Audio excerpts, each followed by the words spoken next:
안녕하세요. 저는 시댁의 시자만 들어도 치가 떨리는 사람입니다. 세상 다정하고 가족 잘 챙기는 남편을 보며 이 남자와 결혼하길 참 잘했다고 생각하며 살았는데 알고 보니 고집이 세서 도통 말을 듣지 않는 사람이었습니다. 거기다 급하다고 해서 시댁에 금전적 도움을 주었으나 친정엄마가 돌아가시고 나서 돌변한 남편과 시댁 식구들을 보며 분노를 참을 수 없었습니다. 3억은 누구에게나 큰 돈입니다. 그런데 남편은 이 큰 돈을 보고 그깟 푼돈이라고 하더군요. 그래서 그 푼돈 어디 한번 제대로 갚아보라고 법대로 처리했더니 치과 병원비도 없다며 남편이 어떻게든 갚을 테니 기다려달라고 했습니다. 하지만 충분히 기회를 줬음에도 사람답지 않은 모습에 실망한 저는 끝까지 돈도 받아내고 남편과 이혼도 했습니다. 제가 남편과 결혼을 결심했던 건 가정적인 모습 때문이었습니다. 연애 시절 남편과 데이트를 하고 있으면 어머님한테 전화가 자주 오곤 했는데 남편은 정말 다정하게 전화를 받곤 했습니다. 그렇다고 마마보이는 아니었어요. 어머님도 남편에게 집착을 하지도 않으셨고요. 결혼을 하고 보니 남편은 연애 때처럼 여전히 가족을 정말 잘 챙겼습니다. 시댁은 물론이고 친정에도 아주 잘하는 사위였습니다. 시댁에서도 저와 남편이 알아서 잘 살 거라 생각하고 크게 터치하지 않으셨는데 시댁에 가면 잘 챙겨주셔서 남편이 시댁에 가자고 할 때에도 단 한 번도 거절하지 않고 따라 나섰습니다. 남편에게는 여동생이 한 명 있었는데 시댁에 가면 저와 얘기도 많이 하고 잘 지냈습니다. 착하고 예뻤어요. 그래서 자주는 아니었지만 아가씨에게 용돈도 주고 그랬습니다. 지은아, 우리 다음 주부터 여름휴가 시작이잖아. 그러네? 결혼하고 첫 휴가인데 엄마 아빠 모시고 강원도나 다녀올까? 남편과 저는 서로 다른 회사를 다니고 있었지만 여름휴가 기간이 겹쳐서 날짜 조정을 하지 않아도 되었습니다. 그런데 둘 다 바쁘게 일하다 보니 미리 휴가 계획을 세우지 못했어요. 내가 강원도 괜찮은 곳으로 펜션을 알아봤는데 마침 자리가 있더라. 그런데 독채라서 부모님하고 동생까지 다 데리고 가도 충분하겠더라고. 아, 그래? 시댁 식구와 사이가 나쁜 것도 아니었고 잘 지내고 있었기에 같이 여행 가는 게 불만은 없었습니다. 둘이 가기로 한 여행에 갑자기 시부모님이 끼는 것도 아니었으니 흔쾌히 그러자고 했죠. 어머님은 집에서 음식을 많이 싸오셔서 물놀이하고 펜션에서 직접 음식도 해먹고 아주 좋았습니다. 시댁 식구와 놀러 가면 싸우고 돌아오는 경우도 많다고 했으나 저희는 정말 재미있게 놀고 왔습니다. 그렇게 결혼 후 첫 여름휴가를 잘 다녀오고 나서 그 다음 해에는 친정엄마와 휴가를 떠났습니다. 그리고 그 후로 매년 시댁과 친정 모두 휴가를 같이 보낼 때가 많았는데 한 번은 해외로 같이 여행을 간 적도 있었네요. 서로 자주 만나다 보니 어머님과 저희 엄마는 정말 잘 지내셨어요. 결혼하면 사돈끼리 안 보고 사는 집도 많다고 하는데 저희는 아니었죠. 어머님이 먼저 저희 엄마에게 연락하셔서 따로 만나시기도 하셨고 시댁에서 친정엄마를 초대하셔서 같이 저녁을 먹기도 했습니다. 서로 잘 지내시니 저는 너무 보기 좋았습니다. 친정엄마는 동네에서 작게 뜨개 공방을 운영하고 계셨어요. 아빠가 돌아가시면서 남기신 재산이 조금 있어서 그걸로 공방을 차리고 취미반부터 기초반 등 원데이 클래스까지 엄마가 수업을 짜고 운영하시는데요. DIY 키트를 만들어 온라인으로 판매까지 하셔서 월 매출은 적지 않은 편이었습니다. 그래서 제가 결혼하고 나서 따로 용돈을 챙겨드려도 받지 않으셨습니다. 글쎄 아직은 안 줘도 된다니까. 저번 엄마 생일 때도 그냥 넘어갔잖아. 선물 줬으면 됐지 무슨 돈까지 준다고 그래. 엄마가 말했지? 지금보다 더 나이 들어서 힘없고 돈도 못 벌 때 그때 용돈 챙겨주라고. 아직은 자식한테 용돈 받을 만큼 능력 없지 않아. 누가 그래서 준대? 엄마도 다 아는데. 나한테 줄 돈 있으면 아껴서 통장에 넣어두거나 아니면 너 필요한 곳에 써. 친정엄마는 제가 용돈이 담긴 봉투를 내밀면 어떻게든 사양하셨습니다. 제가 몰래 집에 두고 와도 다시 통장으로 보내곤 하셨죠. 시어머님은 따로 하시는 일이 없으셨는데 그래서 시간이 되면 엄마의 공방으로 자주 찾아가셨습니다. 처음에는 뜨개를 배울 목적으로 찾아가셨는데 수업이 있는 날이 많다 보니 수업 시간을 피해서 가실 때가 많았어요. 어머님은 저희 엄마와 수다 떠는 걸 좋아하셨으니까요. 저나 남편이나 회사 잘 다니며 맞벌이하고 살면서 양가에 아무 문제도 없다 보니 큰 고민거리도 없었는데요. 다만 아이가 생기지 않아 그게 고민이라면 고민이었습니다. 하지만 조급해한다고 아이가 생기는 것도 아니어서 기다리면 오겠지 생각하며 지냈어요. 그런데 결혼한 지 5년 차가 되고부터 남편은 조금씩 전과 달라졌습니다. 저도 이해는 합니다. 어떻게 매 순간 똑같이 한결같을 수 있겠어요? 친정에 좀 소홀할 수도 있고 가정에 충실한 사람이었지만 사회생활을 하다 보면 밖에서 시간을 보낼 때도 많은 게 당연했죠. 남편은 술을 안 마시는 사람이어서 연애 때부터 그게 참 좋았습니다. 하지만 담배는 피웠어요. 아버님이 공장을 하나 운영하고 계셨는데 제가 공장에 몇 번 찾아가서 인사를 드렸을 때 항상 담배를 입에 물고 계셨습니다. 그 영향인지 남편도 그렇게 담배를 피우더라고요. 물론 연애 시절 남편은 제 앞에서 노력했습니다. 우리 아빠가 담배를 하도 피워서 나도 안 그러려고 노력 중인데 잘 안 되네. 그래도 노력할 거야. 끊을 생각도 있는 거야? 당연하지. 나 사실 하루에 2갑도 피고 그랬는데 지금은 절반으로 줄었어. 더 줄일 거니까 걱정 마. 남편은 말만 그런 게 아니라 정말 노력하는 모습을 보여주었습니다. 저를 만나는 동안 절대 담배를 피우지 않았고 일부러 참는 게 보였어요. 물론 완전히 끊지는 못했지만 제 앞에서 담배를 배운 적은 없었습니다. 그리고 실제로 담배를 끊은 적도 없었죠. 남편이 담배를 끊고 1달 넘게 담배 생각이 나지 않는다고 하길래 남편에게 대단하다고 칭찬도 많이 해줬습니다. 잘 유지할 수 있도록 간식도 많이 만들어 주었는데 금연검 도움 없이 남편이 자기 의지대로 완전히 끊어보겠다고 해서 이대로 조금만 더 버티면 평생을 끊고 살 수 있겠다 싶었습니다. 결혼한 지 5년이 넘어서면서 남편이 친정에 소홀하고 저에 대한 관심이 줄어든 건 얼마든지 이해할 수 있었습니다. 하지만 담배는 참기가 정말 힘들었어요. 남편이 결혼하고 난 후 담배를 끊어서 정말 좋아했었는데 얼마 가지 않아 다시 피우기 시작했습니다.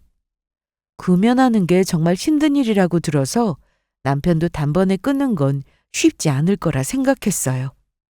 그래도 계속해서 노력하는 모습을 보여주었는데 남편은 제가 너무 편해졌는지 노력을 하기는커녕 전보다 피우는 양이 더 늘어났습니다. 처음엔 저도 몰랐어요. 퇴근하고 집에 오면 담배 냄새가 나지 않았는데 언젠가부터 담배 냄새는 물론 향수와 뒤섞인 냄새 때문에 머리가 아플 지경이었습니다. 그렇다고 제가 자꾸 말하면 잔소리 같아서 저도 말 안 하려고 애쓰면 살았습니다. 모른 척도 해봤고요. 그랬더니 남편은 더하면 더했지 절대로 덜 하지 않았습니다. 저는 담배 냄새도 너무 싫어했지만 그보다 걱정이었던 건 남편의 치아 상태였어요. 자기야, 양치 안 했어? 방금 하고 나온 건데? 냄새나? 그런데 피 냄새 같다? 아, 맞아. 나 요즘 양치할 때 너무 세게 닦았는지 피가 좀 나더라고. 정말? 피 나면 안 좋은 건데? 당장 치과 가보자. 뭘 이런 걸로 치과를 가. 됐어. 이는 초기에 바로 치료받는 게 좋아. 돈도 적게 들고 치료도 빨리 끝나고. 괜찮다니까. 이러다 말겠지. 남편은 고집이 보통이 아니었어요. 자기가 생각했을 때 아니다 싶은 건 절대로 다른 사람의 말을 들으려 하지 않았죠. 이런 성격 때문에 회사에서 몇몇 직원들과 트러블이 있던 적도 있었습니다. 아무튼 남편은 치아가 많이 약한 상태였는데 그대로 두면 안 될 것 같아서 제가 토요일 아침 억지로 끌고 나와서 치과로 데리고 갔습니다. 그런데 그냥 치아 몇 개 치료하면 되겠지 싶었던 게 제 생각과 달리 상태가 너무 심각했습니다. 치과에서 남편의 치아 상태에 대한 설명을 듣는데 정말 충격적이었어요. 김조원 씨는 지금 잇몸 염증도 굉장히 심한 상태인데 그동안 모르셨어요? 이 정도면 피가 많이 났을 텐데. 좀 그러긴 했어요. 그럼 바로 치과에 오셨어야죠. 많이 안 좋은가요? 잇몸 염증도 문제인데 치아 부식도 많이 진행된 상태예요. 발치를 해야 할 치아도 있어서 임플란트도 예상하셔야 하고요. 이날 치과에서 견적을 받았는데 얼마 나온 줄 아세요? 1,200만 원이 나왔습니다. 뼈 이식에 임플란트 개수도 많다 보니 금액이 상당히 많이 나와 놀랐습니다. 아니, 치과에서 1,000만 원이 넘는 견적이 나올 수 있다는 걸 이날 처음 알았죠. 돈도 돈이지만 앞으로 남편이 치과에 오래 다니면서 치료를 받아야 하니 그것도 걱정이었습니다. 당신 약속 지킬 수 있지? 해봐야지. 대답이 무슨 그래. 담배는 절대로 안 된다고 그랬으니까 약속 지켜. 끊어보자. 어? 치과에서 잇몸 염증도 심하고 임플란트도 해야 하니 금연하라고 신신당부를 했습니다. 남편도 의사 앞에서 아주 자신 있게 그러겠다고 대답했고요. 하지만 치과에서 나와서는 저에게 자신 없는 모습을 보여주었죠. 남편은 잇몸병을 달고 살아서 아침에 피를 보는 건 거의 일상이었습니다. 이거 뭐야? 당신 코피 흘렸어? 아닌데. 아침에 자고 일어나 남편 베개를 보니 피가 묻어났습니다. 처음에는 코피를 흘렸나 싶었는데 자는 동안 잇몸에서 피가 났던 겁니다. 당신은 아프지도 않아? 참는 거지 뭐. 오늘 치과 가는 거 알지? 알지. 꼭 가야 해. 알았다니까. 남편은 치과를 다녀오고 나서 심각성을 알았는지 예약일에 잊지 않고 치과를 방문했고 가지고 있던 담배도 모두 버렸습니다. 그래서 저도 그런 줄로만 알았어요. 치과에 들어가는 돈이 좀 많긴 했지만 그래도 더 늦게 갔더라면 2배는 나왔을 거라는 의사의 말에 긍정적으로 생각하기로 했습니다. 하지만 남편은 얼마 가지 않아 또 담배에 손을 댔습니다. 저한테 딱 걸렸죠. 같이 저녁을 먹고 나서 남편이 갑자기 안 보이길래 나갔나 했는데 베란다에 나가 있더라고요. 그런데 연기가 보였습니다. 담배 연기요. 당신! 아우 깜짝이야. 여기서 뭐해? 남편은 크게 놀랐는지 담배를 끄고 고개를 확 숙였습니다. 그러면서 말을 하는데 어딘가 바람이 새는 것 같더라고요. 좀 이상했어요. 여기서 담배 피웠어? 당신 제정신이야? 미안. 너무 참기 힘들어서. 오늘 종일 참고 이거 처음 피는 거야. 진짜야. 그런데 말투가 왜 그래? 뭐 먹고 있는 거야? 남편의 얼굴을 자세히 보니 입부분이 이상했습니다. 입안으로 반짝이는 무언가가 보였죠. 잠깐만. 그거 뭐야? 입안에 그거 뭐냐고? 아니야. 아무것도. 그랬더니 세상에 남편의 입안에 있던 건 쿠킹 오일이었습니다. 주방에서 호일을 꺼내서는 치아 전체를 감싸고 그 상태로 담배를 피우고 있던 거였습니다. 그걸 보고 너무 어이가 없었습니다. 한편으로는 얼마나 담배가 피우고 싶어서 저렇게까지 했을까 싶었지만 또 한편으로는 너무 짜증이 났습니다. 의사와 한 약속을 어겼으니까요. 치과에 내야 할 돈도 엄청난데 무엇보다 자기 건강을 생각해서 좀 꾹 참았으면 어땠을까 싶었거든요. 거기다 아예 밖에 나가서 피는 것도 아니었고 집에서 피우니 아파트에서 민원도 들어왔습니다. 저희가 사는 층은 12층이었어요. 이미 위층에서는 저희 집에서 남편이 담배를 피우고 있는 것을 알고 있었습니다. 집까지 찾아와 대놓고 담배를 피우냐고 물어봤었거든요. 그래서 제가 죄송하다고 사과도 몇 번이나 했습니다. 그런데 며칠 뒤 엘리베이터에 종이 한 장 붙었습니다. 바로 아래층에서 붙인 종이었는데요. 저희 집을 얘기하면서 담배 좀 그만 피우라는 내용이었습니다. 너무 창피했어요. 그래서 저는 직접 아래층으로 내려가 상황을 설명드리고 앞으로 주의하겠다고 사과를 드렸습니다. 제가 피운 것도 아닌데 사과하려니 너무 짜증이 났어요. 그래서 이날 집에 돌아와 남편과 크게 싸웠습니다. 여보, 제발 좀 끊어! 그리고 집에서 담배 피지 말라고 몇 번을 말해? 왜 내가 아래층 위층한테 사과하러 다녀야 해? 나도 지쳤어. 이제 당신이 가서 사과해. 그리고 당신 치료받아야 하는데 담배 피우면 안 된다고 했어, 안 했어? 그랬더니 남편은 오히려 저에게 큰 소리를 쳤습니다. 야, 너 진짜 너무하는 거 아니야? 너무하다니? 내 집에서 내가 피운다는데 그게 뭐? 다른 집에 피해는 주지 말아야지. 무슨 피해? 당신이 베란다에서 담배 피우고 화장실에서 피우면 아래층 위층으로 다 간다고. 웃기지 마. 나처럼 집에서 담배 피우는 사람이 한둘일 것 같아? 어떻게 우리 집에서 피는 걸로 단정 짓고 말하냐 다들? 그게 지금 할 소리야? 위층 아래층 다 아기 키우는 집이야. 애가 있는데 뭐. 자식 있는데 어떤 아빠가 집에서 담배를 피워? 우리 아버지는 그러셨는데? 뭐? 아이 몰라. 다 귀찮아. 그러더니 방에 들어가서는 문을 쾅 하고 닫아버렸습니다. 저희는 담배 문제로 정말 거의 매일같이 싸웠습니다. 그렇게 다툼이 잦아지면서 남편은 전에는 저 몰래 담배를 피우다가 이제는 대놓고 피우기 시작했습니다. 담배도 문제였지만 치과 예약일에 잘 가지도 않았어요. 당신 치과에서 견적 얼마나 나온지 알면서 자꾸 이럴 거야? 넌 돈이 그렇게 아깝냐? 돈이 문제가 아니다. 네 건강을 생각해봐라. 내가 알아서 해. 여기서 더 심해지면 치아 흔들릴 거라고 그랬는데 무섭지도 않아? 그럼 임플란트 하면 되는 거 아니야? 아무리 그래도 내 이가 튼튼하고 제일 좋은 거지. 그리고 임플란트는 하나에 얼만 줄이나 알아? 돈을 떠나서 그거 하나 하는데 통증도 심하고 시간도 오래 걸리고.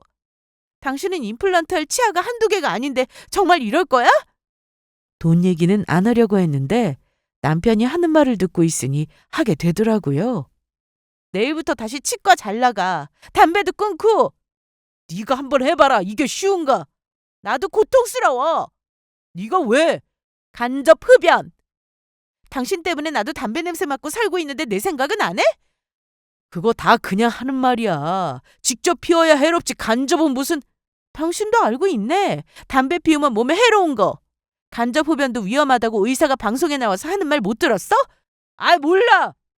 남편은 퇴근 후에 집에 들어오면 이미 담배를 피우고 들어오기 때문에 옷에서 냄새가 납니다.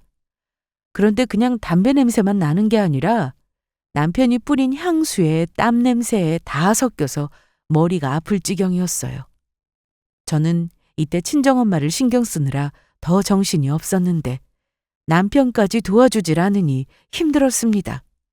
친정엄마가 지병이 있으셔서 평소 병원에 자주 다니셨는데 건강이 급격히 안 좋아지시면서 제가 평소보다 더 친정에 자주 가고 병원도 같이 간 적이 많았습니다. 남편 때문에 짜증이 났지만 친정에 가서는 티내지 않으려고 애썼습니다. 그런데 남편은 평소 시댁에도 신경 쓰고 친정 엄마한테도 잘하는 편이었어요. 저와 담배 문제로 자주 싸워서 그렇지 엄마한테 가끔 안부 전화도 하고 그랬습니다. 하지만 엄마가 아프셔서 냄새에 민감하다는 걸 남편도 잘 알고 있으면서 친정에 들어가기 전에 남편은 꼭 담배를 피웠어요. 일을 마치고 엄마를 보려고 친정에 갔는데 남편에게 전화가 왔습니다. 당신 지금 어디야? 나 친정 왔어. 왜? 장모님은 좀 어떠셔? 똑같지 뭐. 나 지금 가고 있어. 여기 오고 있다고? 한 20분 남았다고 나오네. 남편은 친정엄마가 걱정이 된다고 하면서 오겠다고 하길래 그러라고 했습니다. 그렇게 전화를 끊고 한 30분 정도 지났을 때 남편이 도착했는데요. 현관문을 열어주니 담배 냄새가 확 났습니다. 자기 또 담배 피우고 왔어? 어, 짧게 폈는데 냄새나? 엄마가 싫어하는 거 알면서.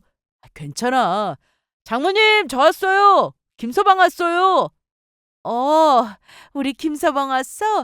으, 으. 엄마는 남편을 보고 반갑게 인사를 해주셨는데 그러다 갑자기 구역질을 하셨습니다. 그걸 보는데 너무 화가 나더라고요. 빨리 나가. 아니, 왜? 나 때문이야? 당신이 담배 피우고 와서 그렇잖아. 이날 저희는 집으로 돌아와서 또 싸웠습니다. 아니, 그거 몇 시간 참는 거 그게 그렇게 어려워?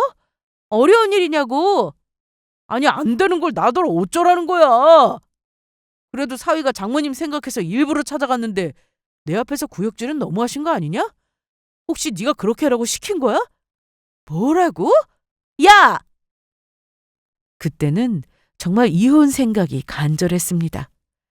남편이 살면서 바람을 피운 적도 없었고 도박을 한 것도 아니고 시댁에서 시집살이를 시킨 것도 아니고 남들은 그저 아무 문제 없이 잘 사는구나 생각하겠지만 저한테는 그야말로 지옥이었습니다. 저도 몰랐습니다. 담배 안으로 이혼이라는 생각을 하게 될 줄은 말이죠. 그 일로 남편과 저는 사이가 완전히 틀어지게 되었고 퇴근 후 집에 와서도 서로 대화가 거의 없었습니다. 꼭 필요한 대화 말고는 아무 말도 하지 않고 지냈죠. 그러다 보니 이런 상태로 시댁에 가면 혼나는 건 항상 저였습니다. 아니, 너네 왜 그러냐? 혹시 싸운 거야? 아니에요. 아니, 이게 뭐가 아니야. 살다 보면 부부니까 싸울 수 있지. 그건 나도 이해한다. 하지만 시댁이나 친정에 가서는 싸운 거 티내고 그러는 거 아니야. 네. 남편은 그 와중에 어머님이 말씀하시는데 듣지도 않고 저만 혼나야 했습니다. 담배 때문이라고 말씀을 드려도 어머님은 대수롭지 않게 생각하셨습니다. 왜냐하면 아버님이 평생을 집에서 담배를 피우셨기 때문이었죠. 결혼 초에는 몰랐는데 시댁 안방에 들어가면 벽에 누런 자국이 아주 크게 되어 있었는데요. 그냥 오래되었기 때문에 벽지가 누래졌나 싶었지만 알고 보니 담배 때문이었어요. 어머님은 평생을 그렇게 사셨으니 남편이 집에서 담배 좀 피운 걸로 너무 뭐라고 하지 말라고만 하셨습니다. 어머님, 저 담배 냄새 너무 싫어요. 나도 싫었어.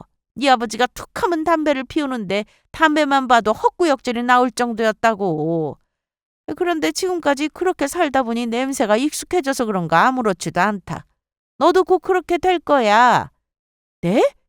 그럼 저도 어머님처럼 그렇게 살라고요? 못할 건 또 뭐야? 나 매년 건강검진 받지만 아주 멀쩡해. 어머님, 그건 아니죠. 담배가 몸에 얼마나 해로운데. 글쎄, 날 보라니까. 어머님하고는 말이 통하지 않았습니다. 정말 사는 환경이 주는 영향이 엄청나다는 걸 알게 되었네요. 그리고 우리 딸 서진이가 얼마 전에 결혼을 남자친구를 데리고 왔었는데 얘기 들었니? 아, 네. 다음 주에 한 번 더 인사하기로 했으니까 그때 너희도 와서 같이 밥이나 먹자. 그래도 식 올리기 전에 서로 얼굴 보고 인사는 해야 하잖아. 네. 아가씨가 곧 결혼을 한다면서 어머님은 준비할 게 너무 많다고 하셨는데요. 사실 저는 아가씨 결혼에 대해서는 신경이 쓰이지 않았습니다. 그러면 안 되지만 남편이 저러니 시댁까지 밉더라고요. 남편과 저는 여전히 냉전 상태였습니다. 같이 밥을 먹어도 말없이 밥만 먹었죠.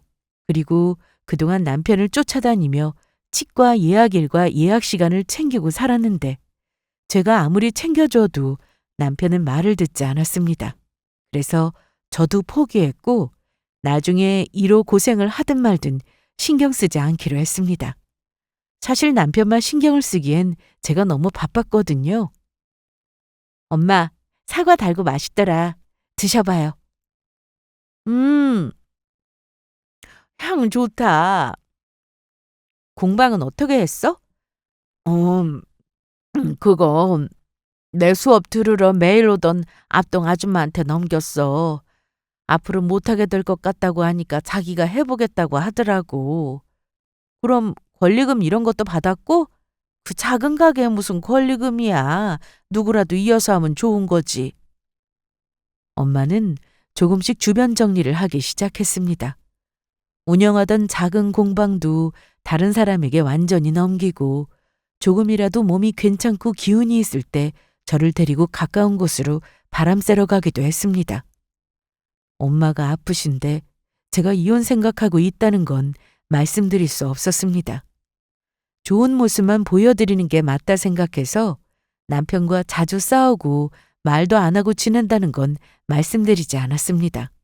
엄마는 결국 얼마 뒤 병원에 입원을 하게 되었습니다. 엄마의 병은 합병증이 더 무서웠기 때문에 위험한 상황에 바로 대처할 수 있도록 병원에서도 입원을 권유했어요.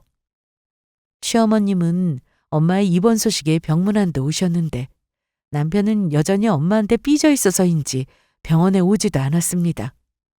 병원에 입원하신 엄마는 그래도 집에 계실 때보다는 컨디션이 점점 좋아지셨습니다. 그래서 하루는 엄마를 보러 병원에 가는 대신 시댁에 갔습니다. 신우 남자친구가 시댁에 오기로 한 날이라 시댁에 가야 했죠. 시댁에 가서 신우 남자친구와 인사를 나눴는데 인상은 좋았습니다. 그런데 얘기하는 걸 들어보니 남자 쪽 집안이 좀 여유가 안 되는 것 같더라고요. 그래서 아가씨가 신혼집을 마련하려고 하는 것 같았습니다. 이날 남편과 저는 같은 공간에 있으면서 말 한마디 하지 않았는데 제가 먼저 말을 걸 수밖에 없었습니다. 식사를 하다가 남편이 갑자기 악소리를 내더라고요. 어머, 주원아, 너 왜 그래? 아니에요. 당신 이 아파? 잠깐만, 피나는 것 같은데? 일단 이걸로 닦아. 남편은 피 얘기에 놀랐는지 화장실로 달려가는데 염증이 심했던 곳에 치아가 흔들린다고 했습니다. 아이씨, 어떡하냐? 왜 그래? 피가 안 멈춰? 그게 아니라, 이가 흔들려. 뭐? 그러길래 치과에 좀 진작에 가라니까. 지금 그 얘기가 무슨 소용이야? 남편은 괜히 저에게 더 짜증을 냈습니다. 이날 남편 때문에 분위기도 안 좋아지고 더 있으면 안 될 것 같아서 남편과 저는 일찍 그 자리에서 일어났습니다. 집으로 오는 길에 차 안에서 남편은 내내 신경질을 냈습니다. 술도 한 잔해서 운전대는 제가 잡았는데 옆에서 계속 씩씩거리니까 괜히 짜증만 더 나더라고요. 조용히 가자. 야, 내가 지금 조용하게 생겼냐? 아우, 아파. 운전에 방해되니까 조용히 해달라고. 내가 얼마나 아픈지 넌 모르지? 당연히 난 모르지. 뭐라고? 아파. 남편 하는 짓이 너무 얄미워서 약 올리려고 말을 일부러 저렇게 했습니다. 생각할수록 이해가 되지 않는 사람이었거든요. 그리고 보통 이가 흔들리면 무서워서라도 당장 내일 치과에 가보겠다고 하는 게 정상인데 남편은 달랐어요. 내일 회사에 연차를 내서라도 치과부터 가. 싫어. 그럼 어쩌게? 나도 몰라. 제정신이야? 무슨 말을 또 그렇게 하냐? 아이, 나 그 치과 안 갈래. 그럼 어딜 가겠다고? 그냥 다른 치과 아무 데나. 당신 치아 상태를 제일 잘 아는 곳이 그 치과인데 무슨 말을 하는 거야? 다른 치과 가서 또 검사받지 뭐.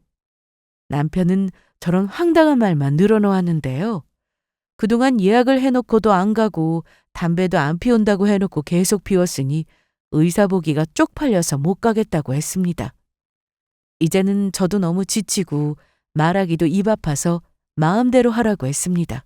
그랬더니 왜 자기한테 신경 안 써주냐고 하는데 운전만 아니었으면 당장 한 대 때리고 싶을 정도였네요. 그날 이후 남편의 이 상태는 점점 더 심해졌는데 남편의 입냄새가 멀리 떨어져 있어도 날 정도였습니다. 저는 더 이상 치과 얘기를 꺼내지 않으니 남편도 갈 생각을 하지 않고 있었는데 정말 이 전체가 다 흔들려도 알아서 하겠지 생각하고 신경 쓰지 않았습니다. 저는 남편보다 엄마 옆을 지켰습니다. 퇴근하고 병원에 가고 또 주말에는 아침부터 일찍 병원에 갔죠. 그런데 엄마와 함께 할 수 있는 시간은 그리 많지 않았습니다. 병원에서 얘기했던 시간보다 더 일찍 엄마가 세상을 떠나셨습니다. 다행이라고 해야 할지 모르겠지만 엄마의 임종을 끝까지 지켜볼 수 있었는데요. 뒤늦게 연락을 받은 어머님과 아버님 그리고 남편까지 병원으로 왔지만 그때는 이미 엄마가 세상을 떠난 후였습니다. 남편은 병원에 도착 후 인사도 제대로 못했는데 가셨다며 엉엉 울기도 했습니다. 장모님께 너무 죄송하네. 그날 일 사과드리고 싶었는데. 치은아, 어머님 좋은 곳으로 가셨을 거야, 분명히. 그러니까 너무 슬퍼하지 말자, 응? 저는 그 어떤 말을 들어도 위로가 되지 않았습니다. 엄마가 아파서 누워있는 그 자체가 싫었는데 그래도 살아계시니 그걸로 큰 힘이 되었거든요. 하지만 이제는 이 세상 그 어디에도 계시지 않으니까요. 하염없이 눈물만 흘렀습니다. 저는 슬퍼할 겨를도 없이 장례 준비를 시작했습니다. 한 번도 해본 적이 없다 보니 어렵기만 했어요. 그래도 병원에 장례식장이 있어서 설명을 듣고 준비했습니다. 시부모님은 집에 가서 옷을 갈아입고 오신다고 가셨고 남편은 제 옆에서 장례 준비를 같이 도왔습니다. 하지만 이곳에서도 남편은 여전히 계속 자리를 비우며 담배를 피고 왔습니다. 저는 하도 울어서 화낼 기운조차 없었고 담배 냄새를 풍기고 다니는 남편을 보고는 그냥 가라고 하기로 했습니다. 그냥 집에 갈래? 뭐? 내가 여기 있어야지 무슨 소리야. 냄새나. 담배 안 피울게. 나더러 그 말을 믿으라고? 약속해. 진짜야. 손가락까지 걸고 약속하자던 남편은 그 말을 한 지 1시간도 되지 않아서 또 나가서 한 대 피우고 들어왔습니다.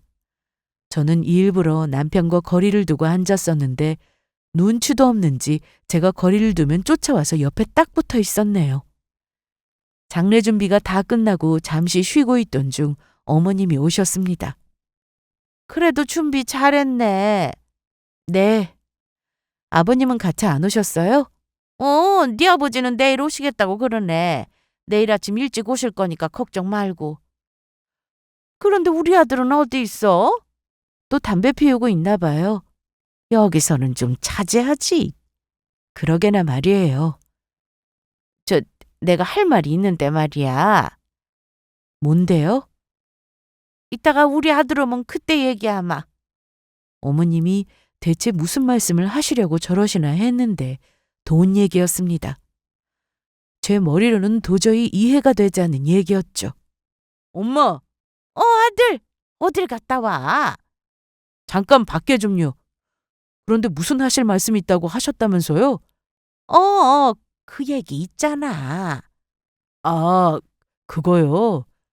어머님과 남편은 이미 서로 얘기를 한 듯 보였는데 대체 무슨 얘기일까 궁금했어요. 말씀해 보세요, 어머님. 사돈이 돌아가셔서 지은이 네가 많이 속상할 거라는 건 나도 잘 알아. 그런데 너도 알겠지만 우리 딸이 곧 결혼하잖아. 그런데요? 그 돈 말이야. 돈이요? 아, 엄마가 빌려드렸던 3억 말씀하시는 거예요? 그래. 네 엄마한테 빌린 그 돈은 이제 안 갚아도 되니 우리 딸 신혼집 얻어줘도 되지? 시모가 하는 말을 들으니 정신이 번쩍 들었습니다. 계속 뜸을 들이시길래 대체 무슨 말을 하려고 그러시나 했는데 돈 때문이었어요. 결혼하고 시댁과 친정이 서로 자주 만나면서 가깝게 지냈을 때가 있었습니다. 서로 챙겨주고 정말 잘 지냈었죠. 그러던 어느 날 아버님이 운영하시던 공장에 문제가 생기면서 급히 돈이 필요하게 되었는데 급한 불을 끄지 못하면 공장에 넘어간다고 해서 시댁이 난리가 났었습니다. 남편까지 나서서 여기저기 돈을 구해보려 했지만 빌릴 곳은 마땅치 않았고 은행에서 대출을 받더라도 큰 돈을 빌리긴 어려웠어요. 그래서 남편이 친정엄마에게 부탁했고 엄마는 시댁에 3억이라는 돈을 빌려주게 되었습니다. 사실 적은 돈도 아니라서 저는 염려스러운 마음에 거절해도 된다고 말씀드렸어요. 그래도 어떻게 그래? 서로 어려울 땐 돕는 게 맞아. 3천도 아니고 3억은 너무 크잖아. 하지만 엄마는 괜찮다면서 선뜻 빌려주셨습니다. 그 일로 아버님이나 어머님은 엄마에게 감사하다는 인사도 하셨고 꼭 갚겠다고 했으면서 엄마가 돌아가시자 저렇게 돌변한 겁니다. 급하다고 당장 공장 넘어가게 생겼다고 돈 빌려달라고 할 땐 언제고 안 갚아도 되는 돈이라고요? 돈을 갚아야 하는데 받을 사람이 없으니 어쩌겠어. 너무 황당했습니다. 더 어이가 없었던 건 남편의 태도였는데요. 남편까지 어머님 옆에서 똑같은 얘기를 했습니다. 나도 그렇게 알고 있는데. 그리고 솔직히 장모님이 그 돈을 빌려주시고 정말 받을 생각을 하셨겠어? 그게 무슨 말이야? 그럼 살아계실 때 돈 언제 줄 거냐고 계속 물어봤어 하는 거 아니냐고. 장모님도 받을 생각 없었으니까 여태까지 돈 얘기는 전혀 안 하신 거지. 그렇게 시댁 식구들은 엄마가 빌려준 3억을 안 갚겠다고 난리였습니다. 저는 잠시 생각을 하고는 어머님께 가서 이렇게 얘기했습니다. 내 말이 틀렸어. 왜 대답을 안 해? 네, 그렇게 하세요. 너도 생각해보니 내가 하는 말이 틀린 게 없다고 생각이 든 모양이구나. 저는 돈을 안 받으려고 저런 말을 한 게 아니었습니다. 어머님이 돈을 안 갚는다고 하시니 그렇게 하라고 했고 저는 법대로 할 생각이었습니다. 시댁에서는 3억을 안 갚아도 된다고 하니 기분이 좋았는지 어머님의 표정이 내내 밝으셨는데요. 장례가 모두 끝난 뒤 시댁은 초토화되고 말았습니다. 저는 장례 기간 동안 손님을 맞이하고 납골당에 엄마를 잘 모신 뒤 집으로 돌아와서 남편 모르게 이런 경우 법이 어떻게 되는지 자세히 알아봤습니다. 처음에는 혼자 인터넷에 검색해서 여기저기 찾아봤는데 제가 정확한지 모르겠더라고요. 그래서 변호사 사무실을 찾아가 자초지정을 설명하고는 자세히 안내해달라고 말씀드렸어요. 이런 경우 채권은 상속됩니다. 상속이라면 그러니까 어머님이 채권자셨는데 돌아가셨으니 상속인인 오지은 씨에게 상속이 되는 거죠. 민법에 따라서 상속 재산에 포함되는 부분이거든요. 그럼 제가 요구를 하면 된다는 말씀이세요? 맞습니다. 오지은 씨가 법적 상속인이니까 채권을 상속받아서 원금은 물론 이자까지 청구할 수 있습니다. 제대로 알아보기 전에도 대충 알고는 있었는데 역시나 제 생각이 맞았습니다. 그러고 보니 시댁에서는 이런 내용도 잘 알아보지 않고 막무가내로 안 갚아도 된다고 했으니 좀 웃기기도 했습니다. 우기면 다 되는 줄 알았거나 아니면 제가 자기들 수준하고 똑같다고 생각한 것 같았어요. 며칠 뒤 남편은 아가씨가 결혼해서 살 집을 계약했다는 말을 했습니다. 아, 그래? 엄마가 다 같이 한번 가보자고 하시네? 어딜? 어디긴 어디야. 내 동생 살 집이지. 계약금 냈고 지금 빈집이라서 가서 구경해도 되나 봐. 남편은 자기 동생이 결혼해서 살 집에 같이 가보자고 했습니다. 어머님이 같이 오라고 했다면서 말이죠. 그날 신우의 남자친구도 같이 온다고 했는데 잘 됐다 싶었습니다.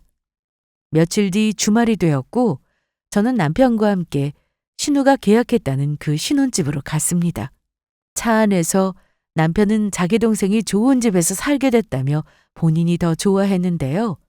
잠시 뒤 무슨 일이 일어날 줄도 모르고 남편은 그저 신난 얼굴이었습니다. 도착해서 보니 신축은 아니었지만 그래도 지어진 지 오래된 아파트도 아니고 브랜드가 괜찮은 곳으로 알아봤더라고요. 어머, 지은이 왔구나.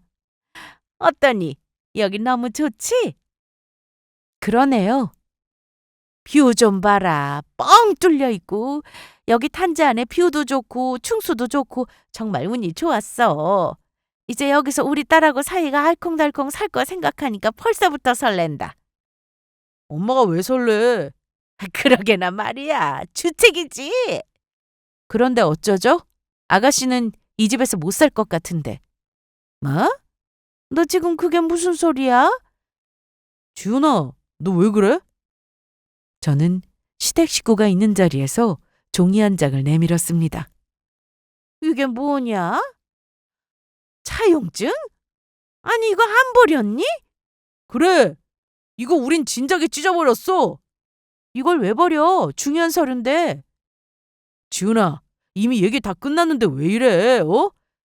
그래, 이제 그만해라. 너도 그날 알겠다고 했잖아. 제가 언제요? 저는 어머님이 안 갚고 아가씨 신혼집 얻어주겠다고 하셔서 그렇게 하시라고 했지 안 받겠다고 한 적 없습니다. 네가 이런다고 해서 돈 받을 수 있는 게 아니야. 장모님 돌아가시고 안 계시잖아. 법대로 해. 법? 야, 법으로 하면 네가 이길 것 같아? 그리고 가족끼리 왜 이러냐? 그렇게 계산적으로 살지 마. 뭐? 계산적? 너나 그렇게 살지 마. 네가 결혼하고 여태까지 시댁에 나몰래 생활비 들인 거 내가 모르는 줄 알았냐? 아버님 공장이 예전 같지 않은 거 나도 알고 있어서 모르는 척 했어. 그래서 나도 너랑 장모님한테 잘하고 살았잖아. 아, 그래? 어쩌다 한번 친정에 가서 엄마랑 외식하고 백화점 세일 코너 가서 엄마 옷 사드린 거? 나한테는 아울렛 매대에서 파는 하자 있는 상품 사서는 본 매장 가서 산 것처럼 포장해주고? 내가 바본 줄 아냐? 참나. 가격이 중요하냐? 마음이 중요하지? 그래. 선물의 가격은 중요하지 않지. 그럼 입장 바꿔서 내가 어머님한테만 좋은 거 사드리고 당신 부모님께는 아무거나 사드려도 당신 기분이 좋았을까? 그동안 이렇게 해주고 우리 친정에서 잘했다는 말이 나오냐? 그거라도 안 하고 사는 남편들 많으니까 그걸로 위안 삼고 살았어. 그런데 돈 빌려가 놓고 왜 안 갚는다고 난리야? 야, 그깟 돈 그거 얼마라고 치사하게 구냐? 그깟? 아, 그래. 그럼 너네 집은 그깟 3억이 없어서 그 난리였니? 너! 돈 필요하다고 우리 엄마한테 가서 무릎 꿇고 제발 부탁드린다고 했던 거 기억 안 나? 제발 좀 빌려달라고 울면서 얘기했던 거. 그때 일을 지금 왜 말하는데? 네가 잊은 것 같아서 다시 말해주는 거야. 분명히 네가 네 입으로 그랬어. 돈 거래는 확실하게 해야 한다고. 가족이라면 더 확실하게 해야 하는 게 돈 거래니까 차용증까지 쓰자고 한 게 바로 너라고. 엄마는 한 가족인데 무슨 그런 걸로 차용증을 쓰냐 이러셨는데 당신이 꼭 써야 한다고 해서 엄마 데리고 가서 차용증 쓴 걸로 공증까지 받았잖아. 그래서 그게 뭐 어쩌는데? 그 돈은 안 갚아도 되는 돈이 아니라 갚아야 되는 돈이라고 말해주는 거야. 웃기네. 나한텐 그 차용증 없어서 말이야. 난 네가 무슨 말하는지 도통 모르겠네. 그래? 그럼 곧 알게 해줄게. 소송 시작할 거니까 그렇게 알아. 남편이나 시댁 식구들 모두 바보인 줄 알았습니다. 그럴 거면 공증을 왜 받겠어요? 저는 예정대로 법대로 하기로 했습니다. 남편은 퇴근하면 집에 오지 말고 시댁에 가서 한밤중이 되어 돌아오곤 했는데 무슨 작당 모의를 하는지 저하고는 아무 말도 하지 않았습니다. 그런데 본격적으로 소송이 시작되자 남편은 갑자기 말을 바꿨습니다. 본인도 법으로 하면 어떻게 되는지 알아봤더라고요. 여보세요? 지훈아. 왜? 나 지금 바쁜데. 소송 그거 그만둬. 어? 싫은데? 너도 법대로 해보라고 했잖아. 너도 내 사정 알잖아. 나 지금 치과에 낼 돈도 없게 생겼다고. 그런데? 너 정말 이럴 거야? 그러지 말고 이따가 우리 집으로 올래? 아빠가 하실 말씀 있으시대. 싫어. 그리고 나 지금 바쁘니까 전화하지 마. 이날 저는 이혼 서류도 준비해서 퇴근하고 들어온 남편 얼굴에 던졌습니다. 아이씨, 너 진짜 얼굴에 뭘 던진 거야? 이혼? 야, 너 미쳤어? 아니, 제정신 맞아. 이혼이 무슨 장난이야? 나 지금 진지해. 거기 네 거 적고 도장까지 찍어. 남편은 이날 절대 이혼을 못한다고 했으나 아마 머릿속이 복잡했을 겁니다. 돈도 갚아야 하고 이혼도 당하게 생겼으니 머리를 어떻게든 굴려야 했겠죠. 저는 소송 중에 공중받은 차용증을 제출했습니다. 공중을 받았으니 이보다 더 확실한 증거는 없었어요. 그리고 남편이 알아서 쓴 각서도 있었는데 각서에는 아버님이 돈을 빌리는 거지만 남편이 책임지고 꼭 갚겠다는 내용이 적혀 있었고 도장까지 찍혀 있었습니다. 다만 각서는 별다른 법적 효력이 없더라고요. 아무튼 소송은 저에게 너무나도 유리하게 흘러갔고 결국 시댁에서 원금과 이자까지 모두 갚아야 한다는 결론이 나게 되었습니다. 제가 이렇게까지 할 줄 몰랐던 시댁은 판결문대로 돈을 돌려놔야 했는데 신호 아파트 잔금을 치러야 한다며 천천히 나눠 갚는다는 헛소리를 하길래 당장 내놓으라고 했습니다. 그렇게 아가씨의 신혼집은 잔금을 내지 못해 물 건너가게 되었고 결혼도 미뤄지게 되었다고 했습니다. 그리고 저는 남편과 이혼도 했습니다. 협의가 되지 않아서 이번에도 재판으로 갈 수밖에 없었는데 남편은 재판이라면 지긋지긋하다면서 알겠다고 도장을 찍어주었네요. 이혼까지 했는데도 시댁에서는 여전히 저를 원망했습니다. 시댁이 완전히 망했거든요. 아버님 공장은 전부터 상황이 좋지 않아 문을 닫을 지경이라고 했는데 애초에 엄마가 빌려주신 3억으로도 부채를 감당하기 힘든 상태였다는 겁니다. 신우의 결혼도 엎어지고 시부 공장도 망해가니 시모가 저에게 욕은 물론이고 막말까지 했습니다. 하지만 그걸 말린 사람은 바로 남편이었습니다. 남편까지 저에게 모진 말을 쏟아낼 줄 알았는데 전혀 아니었죠. 이혼 후 제가 엄마 집으로 이사를 하고 살고 있을 때 남편이 찾아온 적이 있었습니다.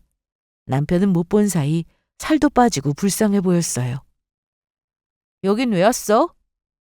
잘 지내나 싶어서. 그런 걱정은 하지 마. 잘 지내고 있으니까. 네가 원하는 대로 돈도 받고 이혼도 해서 좋아? 너무 좋아. 그런데 난 안 좋아. 너랑 다시 합치고 싶어.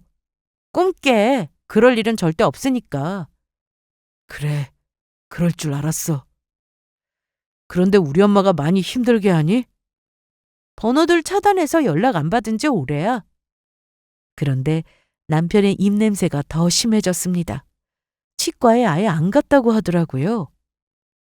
이혼까지 했으니 이제 완전히 남이지만 그래도 이 말은 해줘야 할 것 같네. 치과는 제발 가봐. 더 늦기 전에. 지훈아, 너 설마 내 걱정해주는 거야? 나만 너 그리워한 게 아니었구나. 나도 너랑 같은 마음이었구나. 이런 말을 하면서 남편은 갑자기 저를 끌어안으려고 했습니다. 뭐 하는 거야?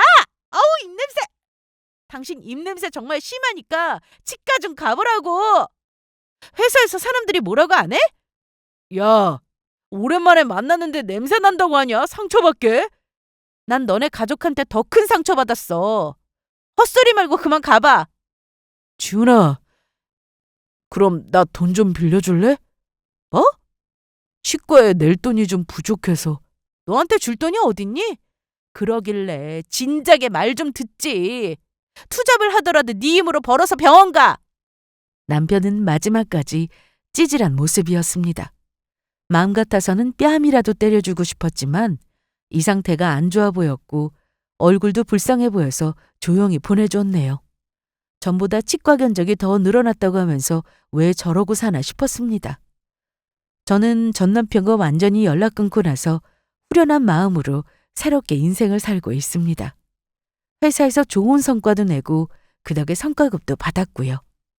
엄마가 너무 보고 싶고 그립지만 열심히 살다 보면 꿈에서라도 볼 수 있지 않을까 생각합니다.